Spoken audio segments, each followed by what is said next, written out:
What's going on, guys? Welcome to ShowerTime Pod Week 1 preview. First and foremost, I want to say thank you to everybody who listened last week. We ended up getting close to 50 viewers on YouTube, which is incredible for the first week. So shout out to all you award-winning listeners out there. You guys are amazing. I love the support. Your support keeps motivating me to do more and more of these. So without further ado, me and Z are going to hop right into week 1. We're going to go over UF Miami, and we're going to preview the upcoming games and tell you guys, what teams to pick. And, if you are betting, might want to listen to us because just saying, we were right about Florida Miami. All right, guys, so I got Z here with me. What's up, Z? Snake, good to be back, brother. Week 1. Week 1. Before we get there, let's talk about Florida Miami. First of all, we were both right. You were spot on about Miami's offense. You know what? After watching, coming off watching the replay or highlights and stuff like that, they didn't. Not that they were good. Not that I want Jaron Williams as my starting quarterback, but they looked better than I would have. Than I gave them credit for. And last week, bad job on my end, not even bringing up Brevin Jordan, their tight end. Oh, he was a beast. Their best offensive playmaker. Yeah, he was a beast. He had that big catch earlier in the game to set up the field goal to start everything. But how many turnovers? I think Florida had 10 sacks on defense. Yeah. Well, you pointed out their offensive line and how young they were, and that definitely showed. I think Jaron Williams. 10 sacks is a lot. I think Jaron Williams. Majority of those, I guess you could side with him and saying, that's tough to throw the ball away. But definitely some opportunities where he should have thrown the ball away, but that was just his freshman IQ. Exactly, and I can't be starting 2 freshmen, especially at tackles. They're not the interior of the line. Yeah, they got eaten up. Their running back. He played pretty well. He had that really nice long touchdown run. So his numbers are low deceiving, 12 carries for 95, but still 11 for what would have been 45. That's not terrible. What's that, about 4 yards a carry? Yeah. So it's still pretty good, and he's a good weapon. It's just when you're offensive, when you're getting sacked 10 times a game, you're not going to have a good chance to win, and it's just tough, especially with the rookie quarterback running out there for the first time in a national TV game against one of the best defenses in the ACC or the SEC. It's definitely going to be a tall order. So I think, at least from my perspective, I wanted to see what Miami was going to look like with the new coach and everything, but I feel like I kind of knew how Miami's season was going to go this year just based off of how bad their offense was projected to be, and then their defense can only do so much. So Florida, first and foremost, I'll go on a hot take here and say if I were to have a starter week 1 at quarterback, and I would either have Jaron Williams or Felipe Franks, I would choose Jaron Williams just based off the performances last week. Totally agree, and especially a lot of those turnovers, they made the Miami defense look better than they did. Oh, yeah. A lot of those turnovers were unforced. Miami's on the sideline, Grace, blessing whoever with the turnover chain who would recover the ball, but it's it wasn't the Miami defense that did it. It was just poor communication and poor decision making by Franks, and it's just. And even his numbers, 17 for 27, 254, 2 touchdowns. You're it's not terrible, but it just. We had that 66-yard, 66-yard pass to Tony, where Tony broke 10 tackles. It should only have been a 5-10-yard completion and not a touchdown. That's true. But and then I think what makes me even more angry is if you so after Florida won, Felipe Franks takes that knee and then he punts the ball into the stands. In his interview, he acted like a hero. And then even after that one touchdown, I don't know if you saw the camera where he's like, I do this. And, he's talking smack to the Miami fan.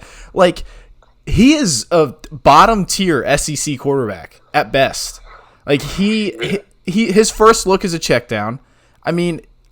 People said he improved his last 4 games last season, he played well. He did well in their spring game, and then he comes out and lays an egg, essentially, because he did nothing that game to put Florida in a position to win. Their defense is what put them in a position to win.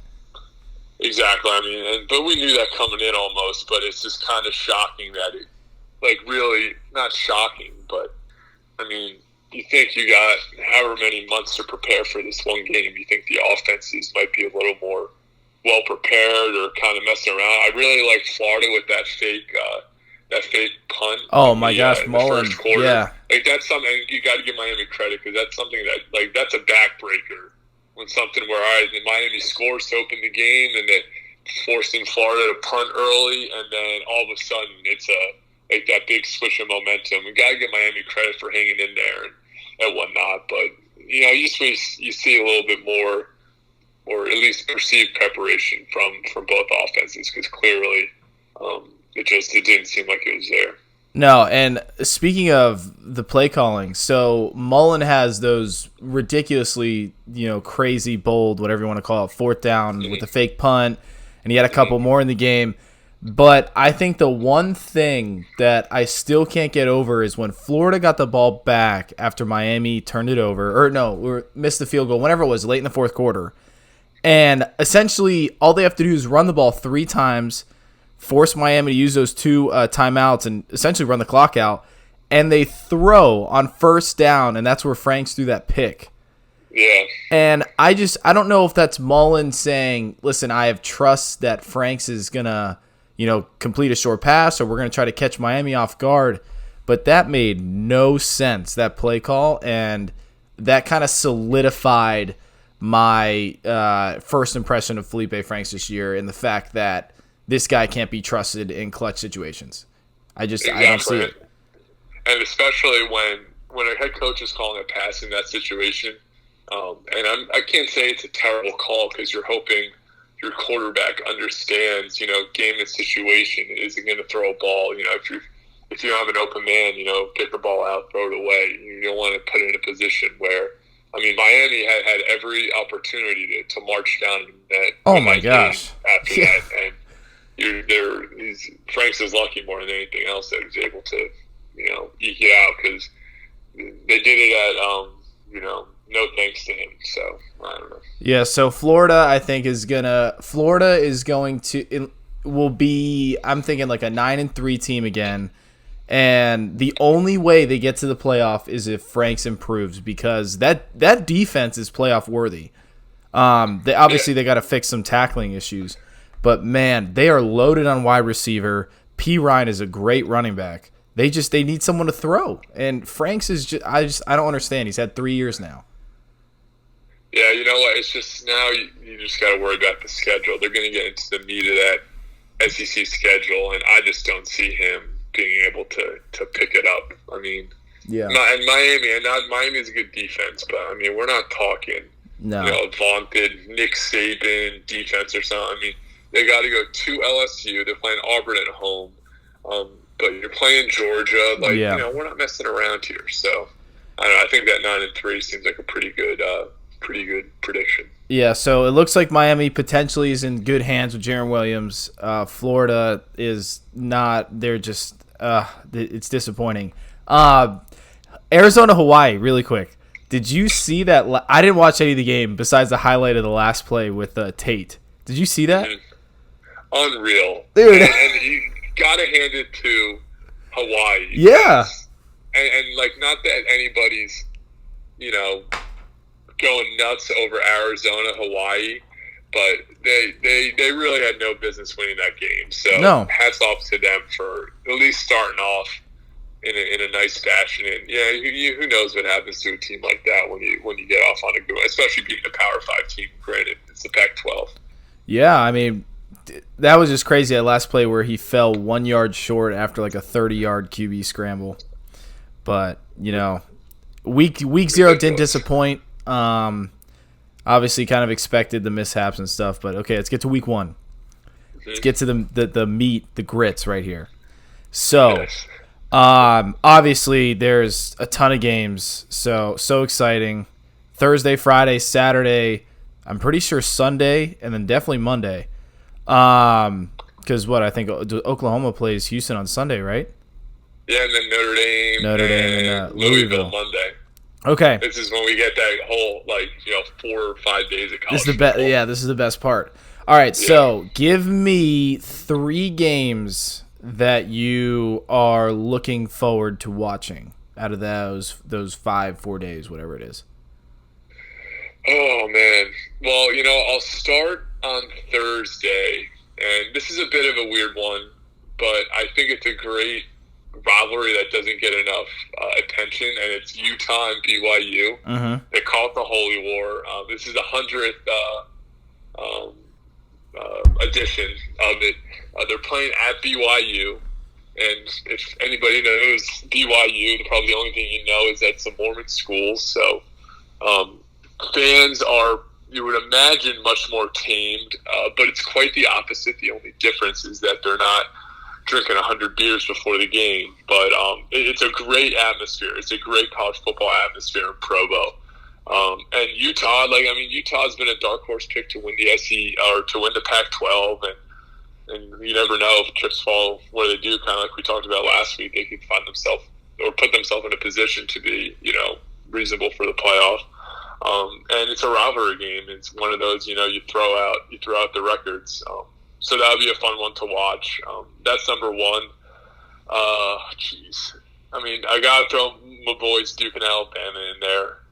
I think if nothing else, all the suspensions that are coming down with Alabama. And injuries.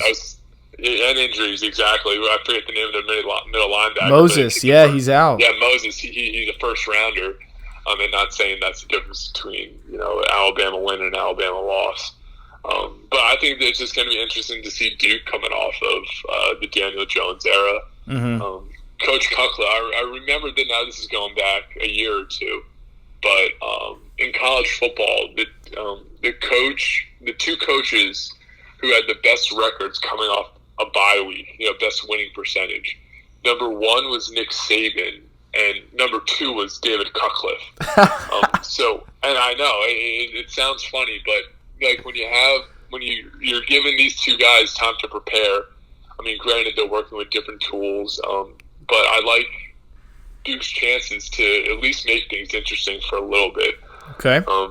And so you never know. I think that, what's the number, 35, I think? Yeah, it's 34 and a half. Maybe it's down to 34 and a half now.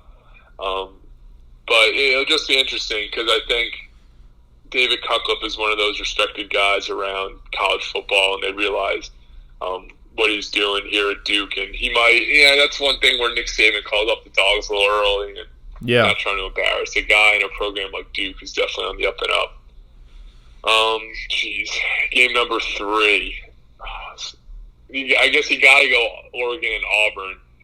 Because Oregon's also in that same that primetime game where that primetime game on Saturday, ABC, the Herb Street and Reese Davis, and I think it's a great test for Oregon early, a great test for the Pac-12 early, because that's this is what the Pac-12 has struggled with: is one, cannibalizing themselves, and then two, whenever they're playing, a decent team from a Power 5 conference, they haven't been able to be able to deliver.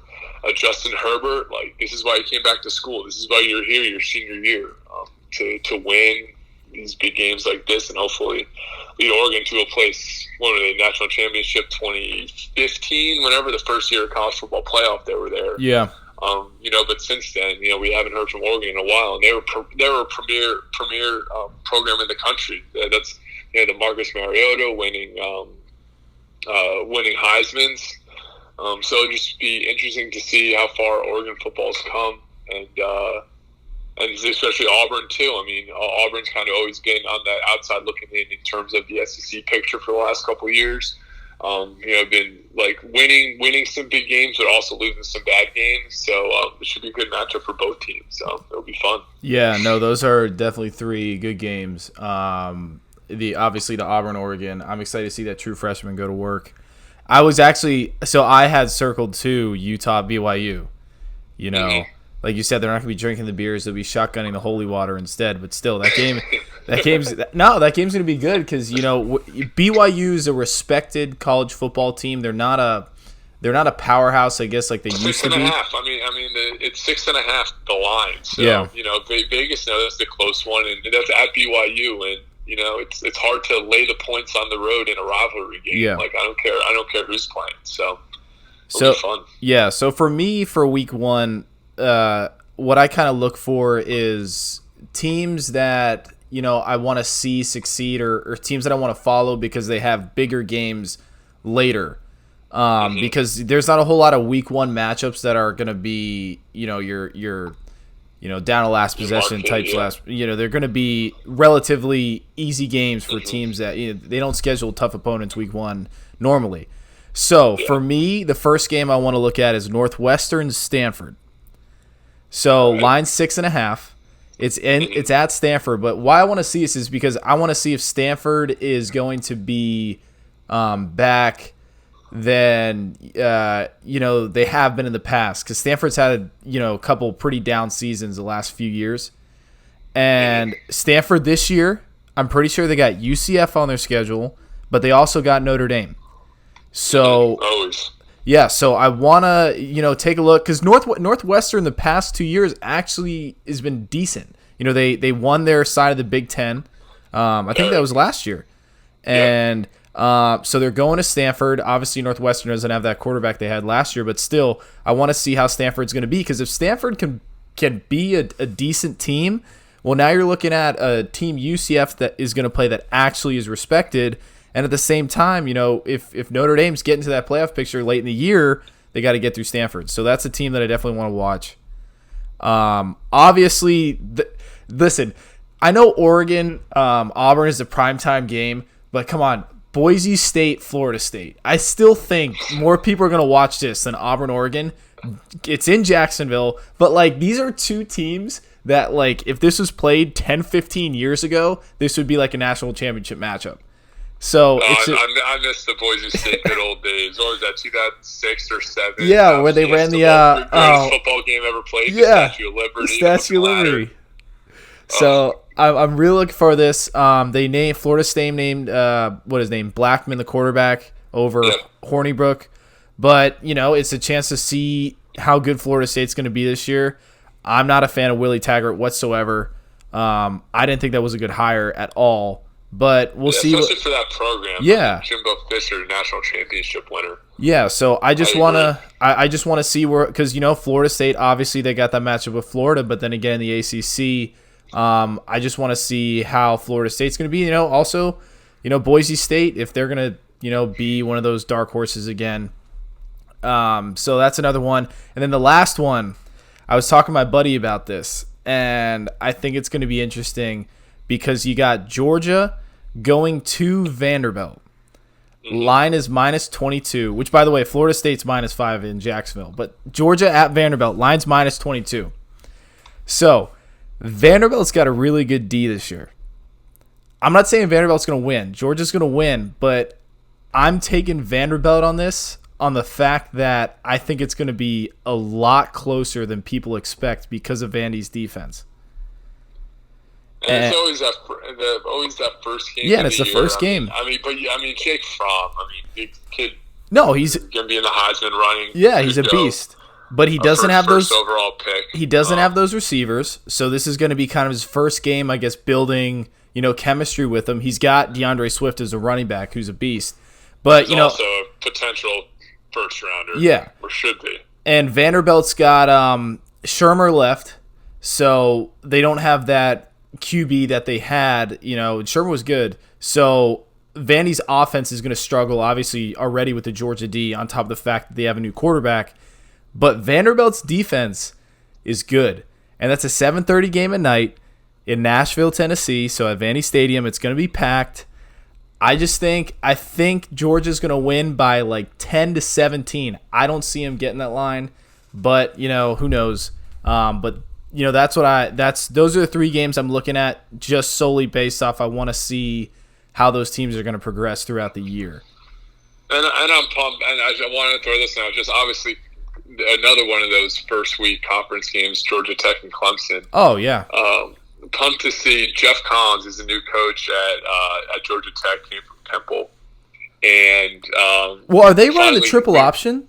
Well, no, they're not. Yeah, I saw that. But finally getting rid of the triple option.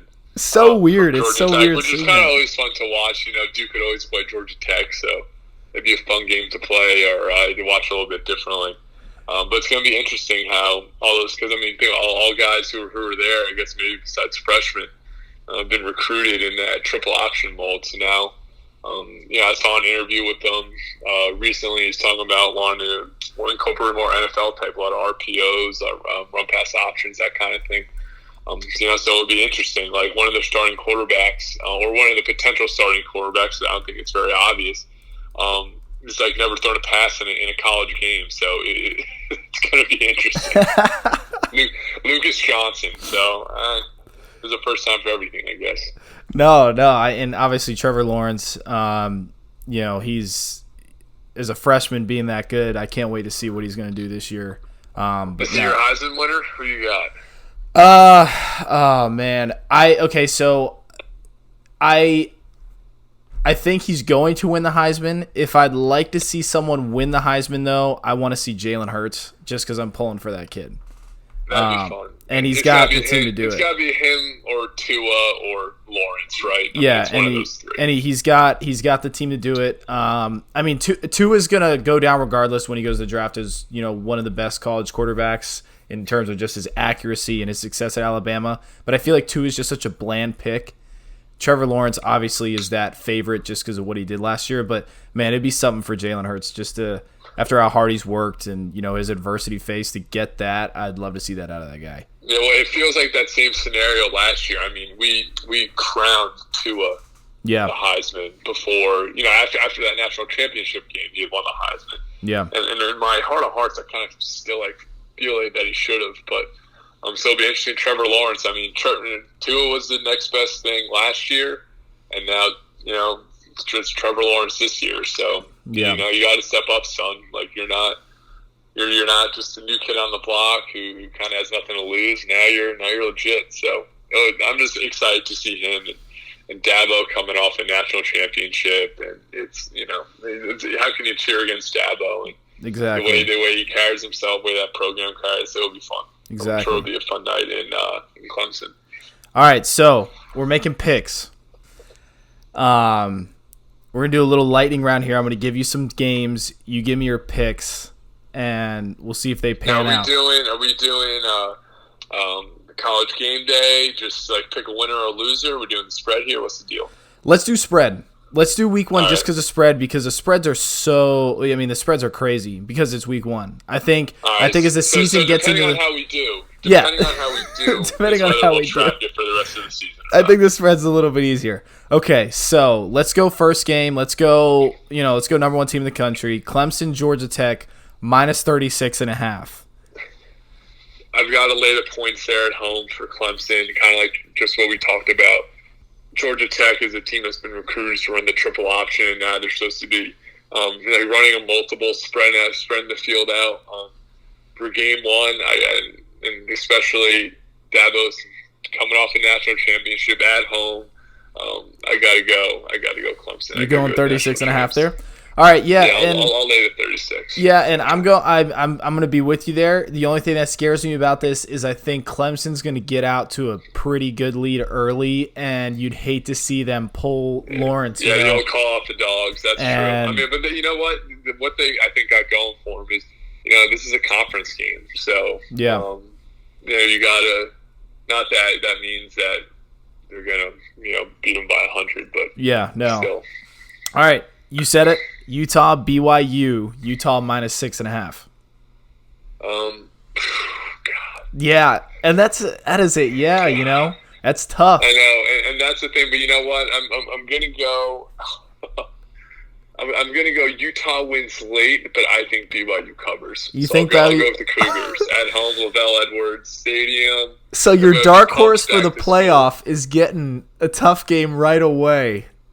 I mean, but it's a dark horse for a reason, but it's a 6.5 point spread in a rivalry game, and when you're on the road, good Lord, it's tough to lay. It's tough to lay the points there. So Yeah. I'm gonna go BYU. I'm gonna go Utah wins, but BYU hangs on to cover.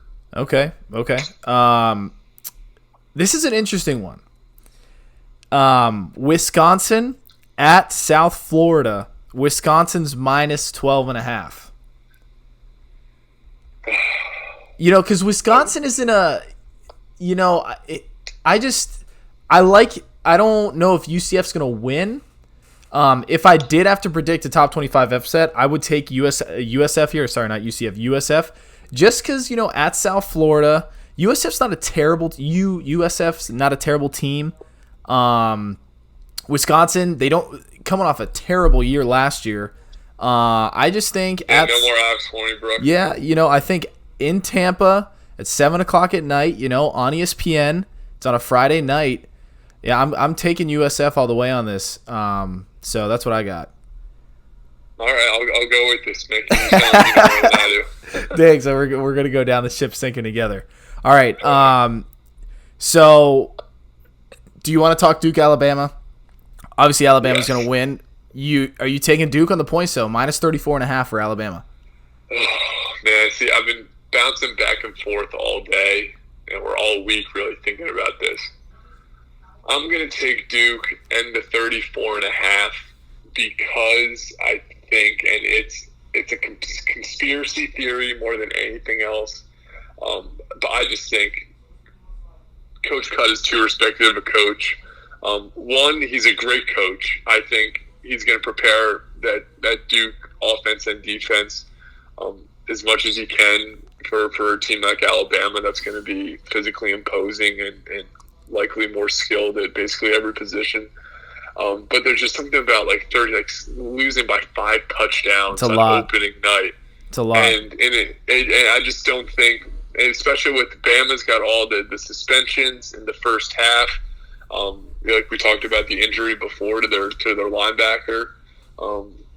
I just don't see Duke losing by 5 touchdowns. So I'll take the points with the Devs. I agree with you. I don't think they're going to lose by 5 touchdowns. It's going to be – I think Alabama beats them by 30. So I think Duke's going to cover, but it's going to be – it might be a little bit of a stressful situation. What's the over-under for that game? The over-under for that game is 57.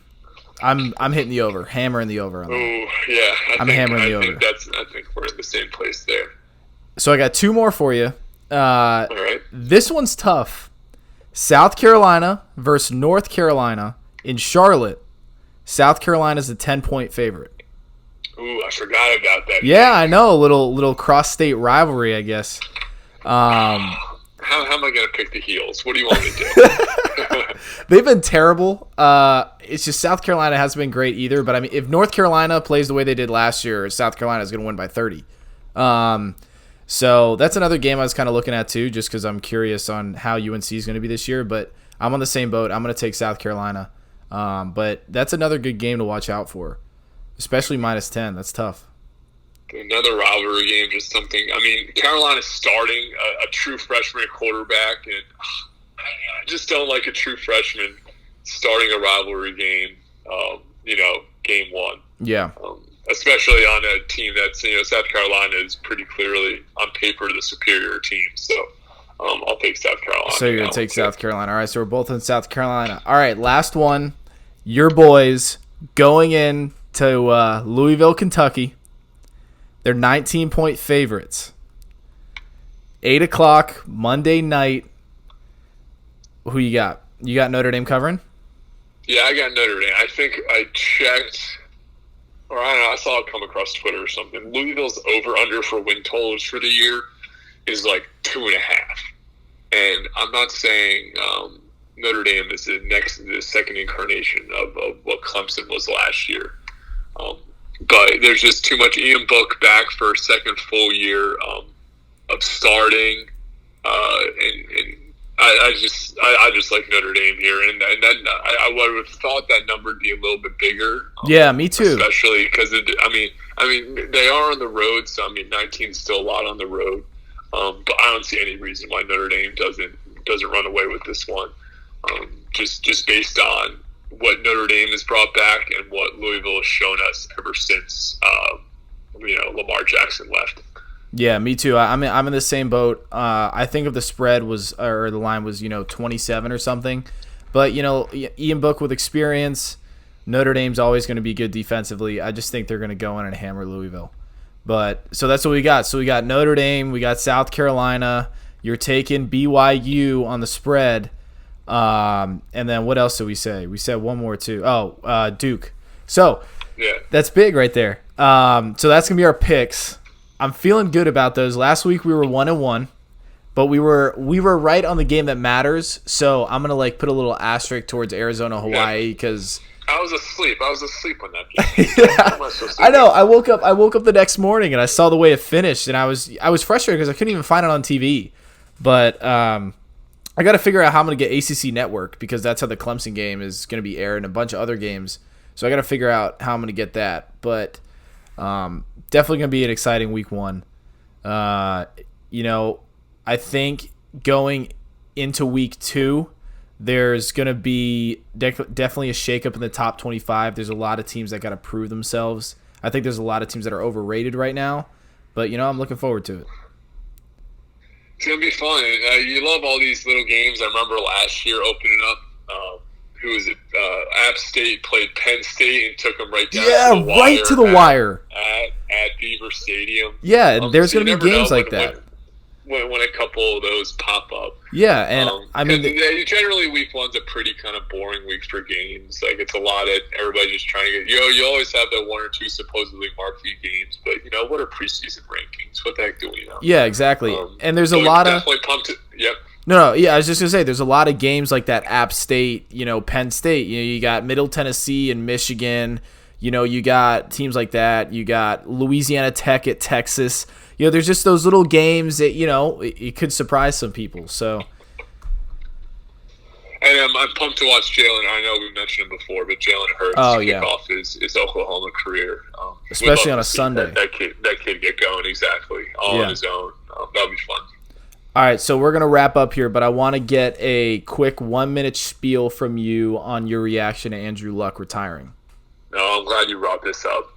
And I would like to start this with I did draft him. I was actually in a dynasty 2-quarterback fantasy football league. No. So who's your other quarterback? So I drafted him 3rd. So basically you start 2 quarterbacks, and I drafted him in the 3rd round.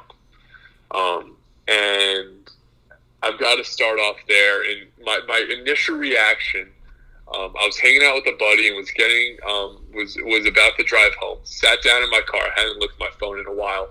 And the first thing I see is Andrew Luck retired. I'm like, oh my goodness, I cannot believe this happened.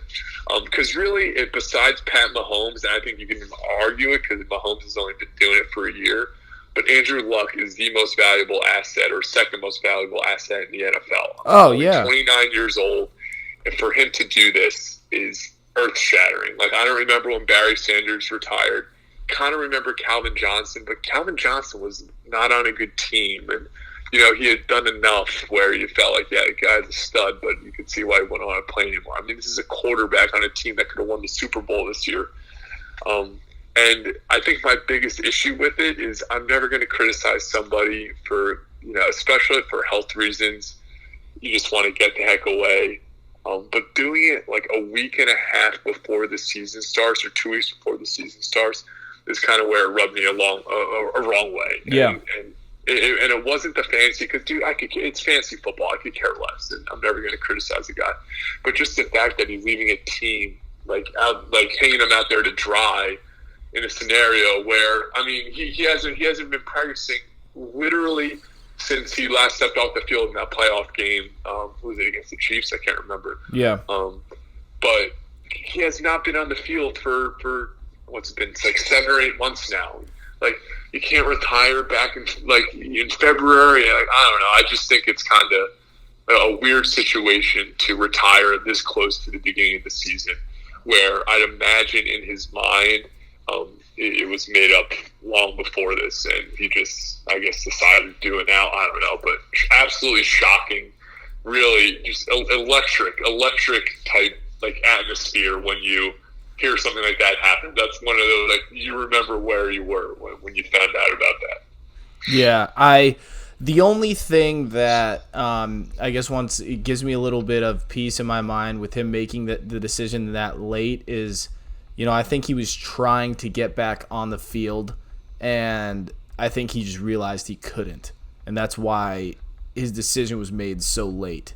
That's in my opinion. And that's one of those things I'd rather just see him than fake it for the year and then say, I just couldn't come back. The injury was worse. Yeah. But just to, because obviously it's bad enough where he didn't think he'd be able to play, but then just fake it. But to just drop everything right before the season starts is shocking. So, but it's going to be interesting to see.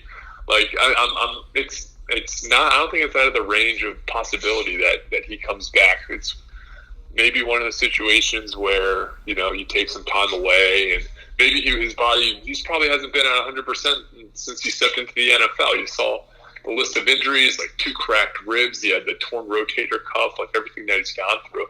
You wonder if he could truly get back to 100% if you ever want to come back and play the game again. So yeah, and then obviously now he's got a bigger concern is his overall life and his health of his life, because O.J. Simpson apparently drafted him and he said he let him down. So